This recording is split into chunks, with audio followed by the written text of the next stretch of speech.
Hope you're all doing well. Let me go ahead and turn the chat on. Hope you guys are enjoying your extended weekend. And got a couple of things to cover. A couple shout outs, at least one for sure. Ukraine and the new Al Qaeda. And I know everybody's familiar with the last American vagabond, but the reason that I'm covering this right now is because there's this new revelation, which isn't really that new, come to find out. Even though it's relatively new to me. I mean, I haven't really seen this direct connection yet, but no surprise, the last American Vagabond had covered this a while back, and that's usually the case.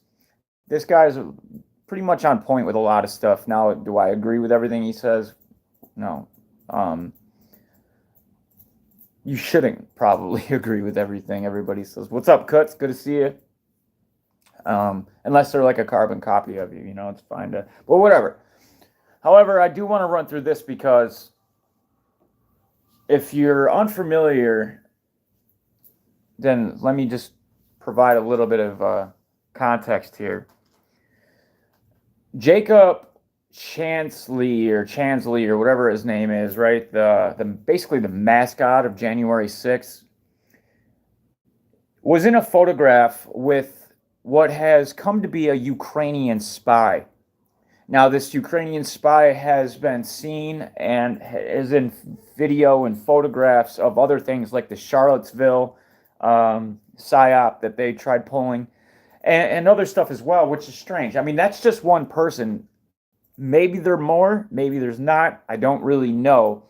But it's really interesting. And not only that, there's other people that are also having recently received their Ukrainian passports that are involved in what would be considered far right movements, right? Or the way the DHS or the DOJ at least slap that label on people like you and I, or me. I don't know, I can't speak for you, but I'm not a part of any party. I don't subscribe to any of that nonsense. But if they were to make, some type of decision about where I stand and what boat to throw me in, that's what it would be. They far right extremists, and I know this by the constant propaganda that's being poured out through the media and things like conspiracy theorists that cover certain topics that are a little inconvenient for the powers that shouldn't be, right? The people that are calling things out that they don't like, they label them conspiracy theorists, and that falls under the QAnon umbrella, which has since moved to the far right extremists, right? But that's a large part of what the QAnon movement did. But they're not done with yet. I believe there's something big coming. We're seeing these patriot movements, right? These feds essentially dressed up in all their attire and saying all the slogans, all the trigger words, and everything, and they don't do that for nothing. They don't spend their resources and provide kind of a foundation for these things to jump off of from. The eruption of war between Russia and Ukraine appears to have given the CIA the pretext to launch a long-planned insurgency in the country, one poised to spread far beyond Ukraine's borders with major implications for Biden's war on domestic terror. And don't forget, when he was, remember, that was one of the craziest things I've seen. When Biden was doing his one of his State of the Nations, and he had the red and black background, and he's sitting there with his fists pumped and yelling like a madman, talking about domestic extremism, domestic terrorism. That's not going away. They kind of got, like put under wraps for a while because so many people were like, wait a minute, what is going on here? Like out of nowhere. Like there's so many other things that clearly contribute to more violence and more death. Why on earth is Joe Biden calling out this group of people that are on the right? And the reason for that is because I've mentioned many times it's patriotism, right? It's you can't have that. You can't have pride in your nation, especially when that nation is supposed to be a sovereign country and providing rights to you, even though it's not the government that provides these rights to you. These are your rights, period, and the Constitution was designed to uphold them, knowing damn well that governments grow, expand, and always become tyrannical. So this was supposed to be a framework that was designed to prevent that from happening, from them imposing whatever rule of law that they feel necessary to trample on our rights. But as with anything, if they want it bad enough, they'll find their ways around it. And one of the great ways that they have found to do that is by creating these psychological operations and having a person with a manifesto, of course, telling them exactly what his beliefs were and all the convenient things that they need to make a case against an ideology. But it's much deeper than that. And I still am kind of trying to figure out exactly what's going on here, because there are some really, really shady things taking place. As the conflict between Ukraine and Russia continues to escalate and dominate the world's attention, the increasing evidence that the U.S. Central Intelligence Agency is and has been working to create an arm an insurgency in the country has received considerably little attention, considering its likely consequences. This is particularly true given that former CIA officials and a former Secretary of State are now openly saying that the CIA is following the models of past CIA-backed insurgencies in Afghanistan and Syria, like ISIS, right? Like Al-Qaeda. We funded and created ISIS. That was we did that, the United States. And the CIA does this all over the place, like the Arab Spring and Ukraine back in 2014, and all the countless other countries and the leaders of those countries that we have toppled through the use of the CIA, creating different types of insurgencies and revolutionaries, providing them with the support, the resources, and the capital that they need to carry out whatever it is that they see fit to topple or overthrow the current government. But in this case, why would they have... What's going on? I mean, I guess it makes sense, right? Use some of the same people, these Ukrainian actual neo-Nazis, over in January 6th as agent provocateurs. I don't know. There's a lot of investigation to be done into this. But I'm not going to waste too much time on it. Just something that I thought I'd bring up. If anybody's interested, definitely check it out. See what you can find. It's been a while since domestic terrorism has been in the mainstream news cycle. This is the first that I've seen in a while. Those specific terms, because those aren't light terms. They carry a lot of weight behind them. And it wasn't up until the creation of the Domestic Terrorism Unit by the DHS that this term really started getting thrown around a lot. It caught a lot of attention, and then they pulled back. But like I said earlier, it's not going away. There's a lot of people that are getting paid by our tax dollars that are a part of this agency. And you don't create a domestic terrorism unit without creating domestic terrorists.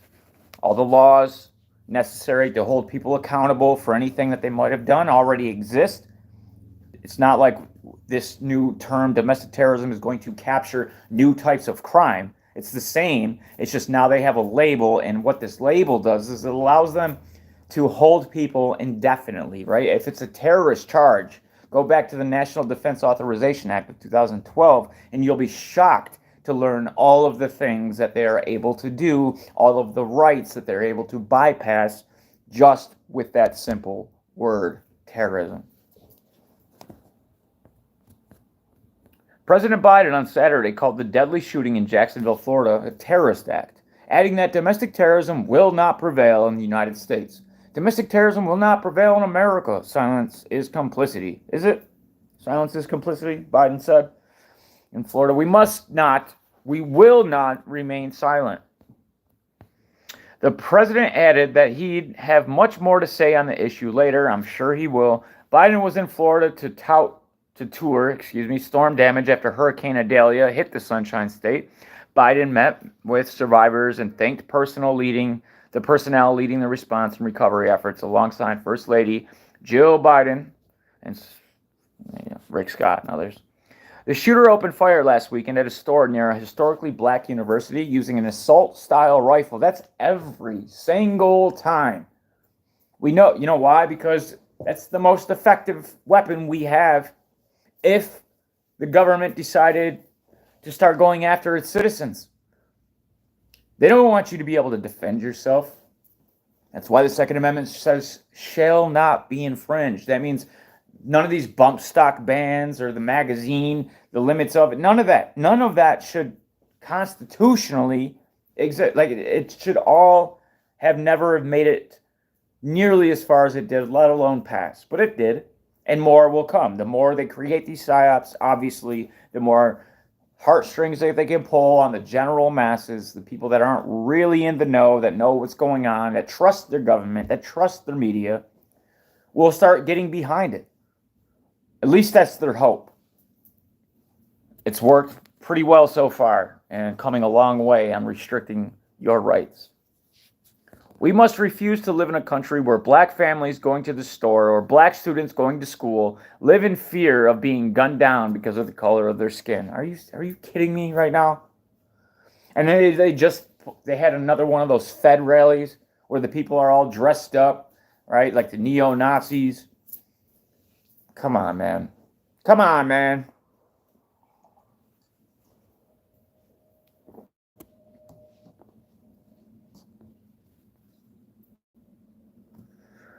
And Vice President Harris said after the shooting, America is experiencing an epidemic of hate, and hate could be experienced by an epidemic in America.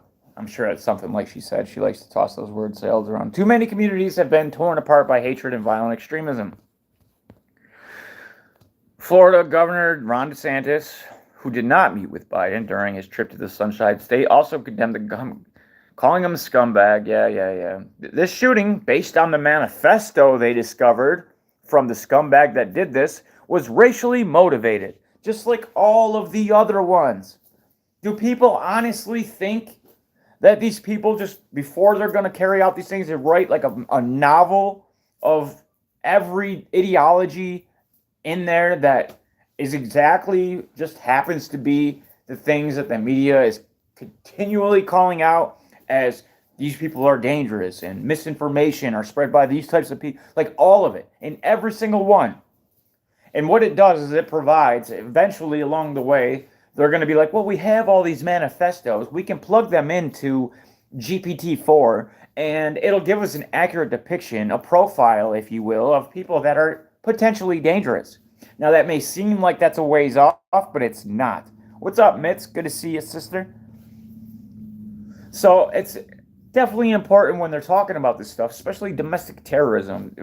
I'll be paying close attention to see if this is a one-off or it's something that we're going to continually see more of, because when they start bringing certain terms and certain things, certain talking points back in, it's usually almost always just a matter of time before another event occurs, a psyop, almost always. I'm not saying that things don't actually happen, but the things that are covered by the media en masse, the things that are very shifty and shady, and you can't find any real people, eyewitness testimony or anything like that were there, it's like all hush hush. And like the Las Vegas shooting was a perfect example of how they kind of screwed up, but by allowing, just one or two people that were there to talk, and it threw wrenches in their entire story about helicopters flying over and shooting from above, about how they blocked the exits, which is a common theme that I'm seeing a lot of lately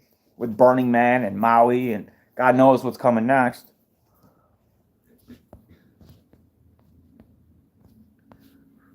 Mystery on Mars. Astonishing discovery troubles scientists. Sure.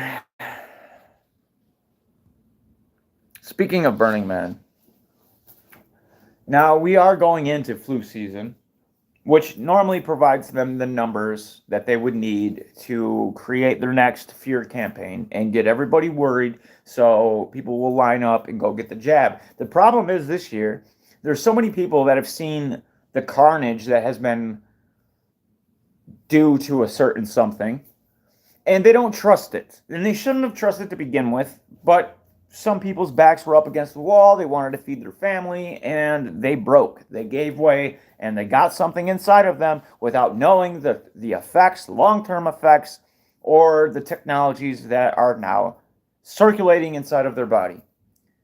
Setting up shop, creating God knows what, but we have a pretty good idea over on this channel at least. But somebody died. So, in case you're unfamiliar, Burning Man, to me, this looks like a giant psyop as well, but it might not be. We'll see how it plays out. But right at the very beginning of this, you had some climate activists, Weather Underground. What is it called? Is it Weather Underground? I forget the name of it. But a very well-known group anyway, that has ties to all of the shifty, shady organizations and just not trustworthy. Anyway, they were blocking the road, and one of a police officer from a reservation busted through, and it was a story. But what it did to me anyway was it drew attention to Burning Man. Now, normally Burning Man comes and goes without really anybody that didn't attend, or knowing somebody that did attend, without notice. Nobody really pays attention to it. However, this year, they made sure that beforehand, all the people that were going in, that they created some type of scene. That way they could draw the media in, they could create stories and draw people's focus and attention on the fact that Burning Man was happening. Now that they're aware, now another thing comes out where they all happen to be trapped there because of climate change, of course. Some storm came in, it flooded out certain things, and now 70,000 people happen to be trapped. Well, according to the reports on the ground, a couple people have died under very, really crazy circumstances, like sick, like just crazy shit that I'll talk about probably in the future when I have more details, but looks like they caught something, some type of bug. And what a perfect opportunity that would be to actually release a bioweapon or start triggering potential bioweapons that already happen to be inside of people. If you followed me long enough, you'll know exactly what I'm talking about. And using it as kind of a test. And then going from there. Or releasing a potential... So the boy who cried wolf, right? You pull, and they've been doing this enough times. There's been enough waves where they said this is the worst and everybody should be afraid, and they're bringing out bodies and throwing them into refrigerated trucks. And then really nothing, it was like the flu, essentially, numbers-wise. Minus them jacking it up through motorcycle accidents as people that died with a cough. And then it happened again, and then it happened again, and everybody's like, you know what? Screw this shit. We're not gonna do what you say. We're not gonna follow your crazy orders. Do not comply. I guess that would be a perfect time to actually release something that is dangerous, because they have the capability of doing it. I know that depopulation is definitely the top of their list. Not to say that that's what's going to happen, but it's something worthy of paying attention to, and that would be an effective way to get the fear campaign moving.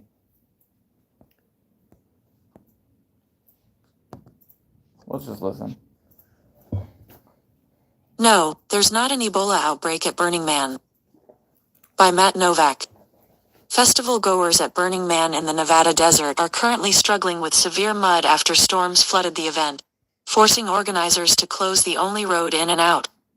But those dire conditions have caused a lot of misinformation to start cropping up on social media. In fact, some people claim an Ebola outbreak had to close the only road in and out. Now, is that still flooded? Why are they blocking roads off? It's interesting because the only people that survived in Lahaina, Maui, are people that disobeyed the government's orders and their blockades and drove around them, drove on the sidewalks and got around and got out of there. Had they listened to the government, to the police officers, they'd be dead. So, whenever, if ever, you're in a situation like this and you think the authorities know best, at best, they don't. At worst, they're complicit in your death or many others. Started at Burning Man. But it's formerly known as Twitter. X has a crowdsourced method in fact, some people claim an Ebola outbreak has started at Burning Man. But it's simply not true. The rumors about an Ebola outbreak started Saturday on X, the social media platform formerly known as Twitter. X has a crowdsourced method of fact-checking misinformation on the site known as Community Notes, but none of the tweets I've seen so far on Saturday have received notes. At least 2 accounts have shared a fake screenshot from the CDC about the fake Ebola outbreak at Burning Man, with one verified user claiming the CDC sent and deleted the tweet below. However, now why would they do that? Why are they setting this up? I maybe somebody did this. I've seen the flyers or the posts that they look pretty legit, and I mean people play pranks and they try to get clicks and stuff. So I could see that somebody would do this. On the other hand, it seems staged. It seems like they're setting something up. It's almost like misdirection, right? Ebola. No, it's not Ebola. But later on, we might find out, or maybe that's why they're trying to keep it under wraps and say things like Ebola and create these fake Ebola flyers and Ebola whatever posts online, is because it's actually a new strain of COVID or something. Because all of these people come from all over the country, if not the world, to go to Burning Man. And what a perfect opportunity this would be to release some type of bioagent that infects many people, and then they go all over the place and start spreading whatever it is. And then they actually can get the numbers that they want. Who knows, right? Who knows? But like I said at the very beginning of all of this, almost 4 years ago, I said they will use a bunch of fake outbreaks, fake pandemic, wave after wave, and it'll be like The Boy Who Cried Wolf. In fact, I actually made a video, one of my first videos talking about this, called The Boy Who Cried Wolf, or The Boy Who Cried COVID, I think is what I titled it.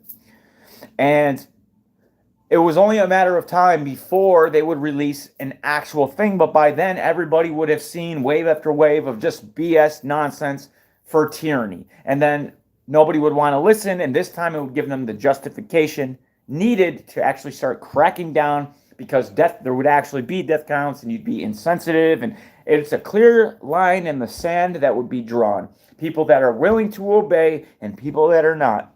And then you could start really going after the ones that are standing in the way of completion of your New World Order, that are people that just simply will not comply.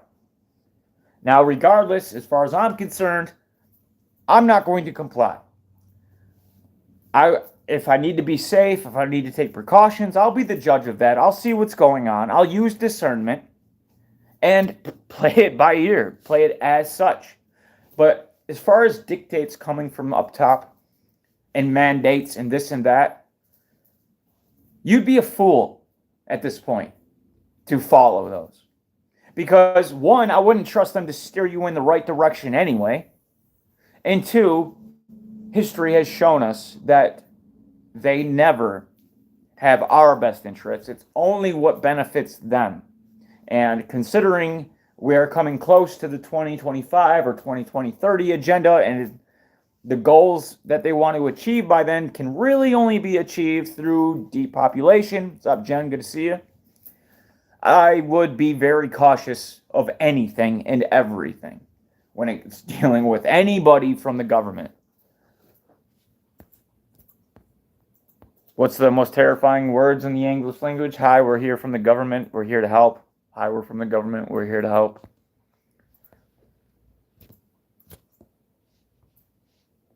There's no evidence that the CDC tweeted out anything about Ebola at Black Rock City.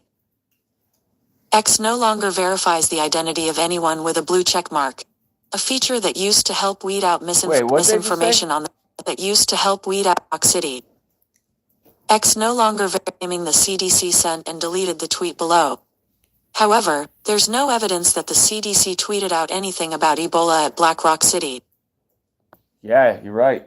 Who was that, CMB or Kutz? I think it was Kutz. Black Rock City. I didn't know that was... I didn't know that's what they called it, man. Couldn't be more in your face. And this is the first time I've ever heard them call it that. So yeah, I have a pretty bad feeling about what ends up happening from here on out. 70,000 people trapped because the road going in, like how convenient for them. What a created disaster. They have the capabilities geoengineer, and we know that. It's not a secret. I know they still like to refer to it as a conspiracy theory at the same time that they're touting how effective it is and why we need to spray more in the skies and block out the sun and all that shit. X no longer verifies the identity of anyone with a blue check mark, a feature that used to help weed out misinformation on the site.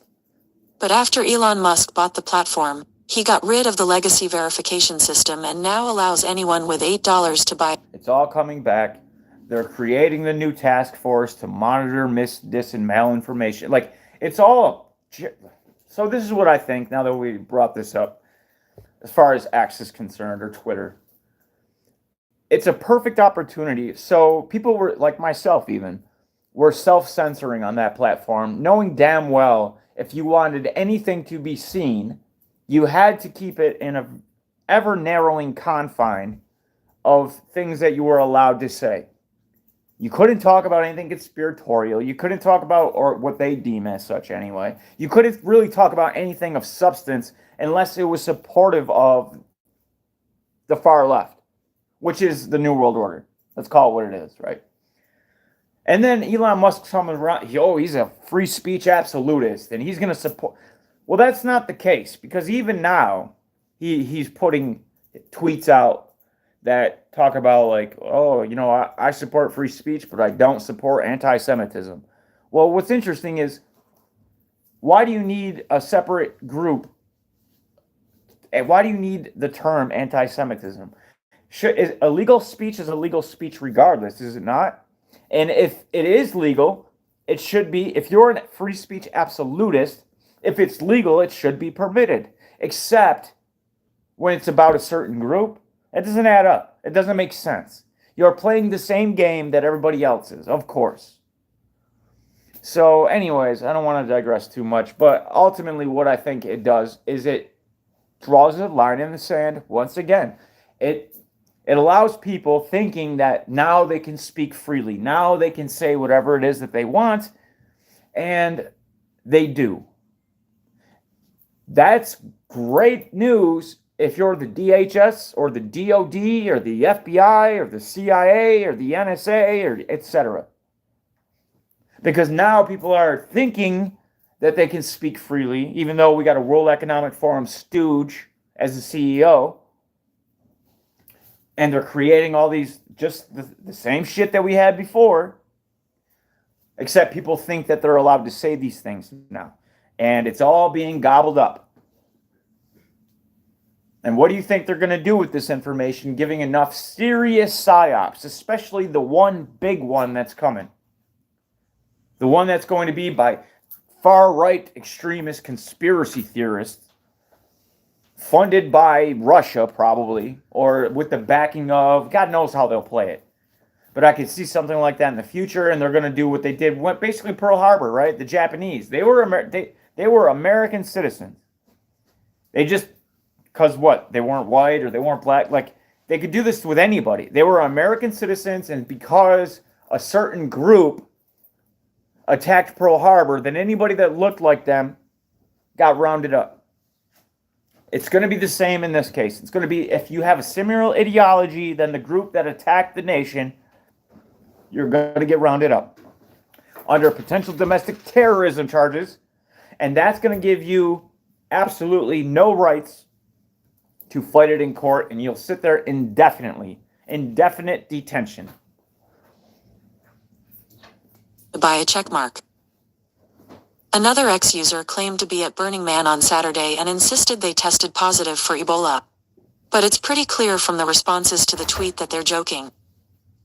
Other accounts have spread misinformation about a quarantine zone being set up at Burning Man. The account also falsely claimed aircraft were heading to the region as part of a blockade. Again, there's no evidence that anyone at Burning Man has contracted Ebola. But that doesn't mean people at Burning Man aren't struggling. Festival organizers have told attendees to conserve food and... Now, what's interesting is the next article I'm going to show you. Because they have a way of letting you know that, yeah, even though Ebola doesn't exist, things might still be happening. There might not be Ebola at Burning Man, but hypothermia, stomach bugs, and foodborne illness will be a problem if storm conditions persist. And they're going to do everything they can